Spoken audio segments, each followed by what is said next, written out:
I want to address a comment that I read on one of my marriage equality posts. Now, it was from a young father who I'm pretty sure is feeling how a lot of parents are feeling about this same-sex marriage debate. And he says, voting for equal rights is fine, but what happens when this goes beyond rights and starts entering schooling?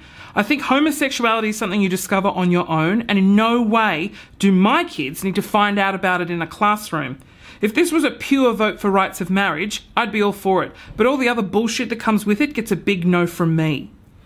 We can't look at this vote from a big picture perspective because it's not. It's just a small, do you believe in same-sex marriage, yes or no? We can't get caught up in the bullshit that we think is going to happen. Otherwise, nothing in government will get passed. I also want to address the issue of homosexuality being taught in schools because a lot of people freak out.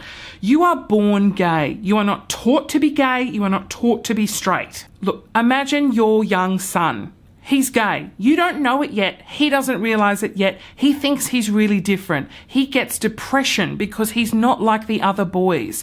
If schools simply let him know that it is okay and this is a perfectly normal thing to have happen to him, he will be fine. He won't get all these mental issues. He won't feel shunned from the world because he's embraced in schools and because schools will be teaching that it is okay, which in turn means that all the other students will think absolutely nothing of it. I can understand parents are scared. Why? Because we didn't have this in our school. Being gay was not spoken about at school. If you acted gay or people thought you were gay, you got bullied. I got bullied.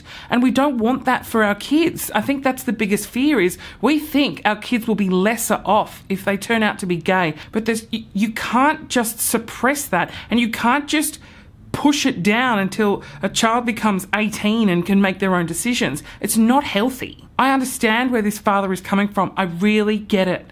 But you can't think like that. You have to put yourself in the shoes of a small child who is going through these things. And the healthiest thing to do is to just accept it. What is wrong with it? There is nothing wrong with it. Same-sex marriage should be allowed, and it should be okay to talk about homosexuality in schools. But these two things are so separate right now. We're not voting on what we teach our kids in schools. Just because we pass the Same-Sex Marriage Act does not mean we're passing all these other laws and you don't have control. You know, and then as a father, what would you say to your 18-year-old child who's gone through such a traumatic experience at school because homosexuality wasn't spoken about or wasn't embraced? Would you feel bad that they didn't talk about it in school? You're happy for it not to be spoken about, but it could save people's lives. Anyway, vote yes. I don't know how to end this.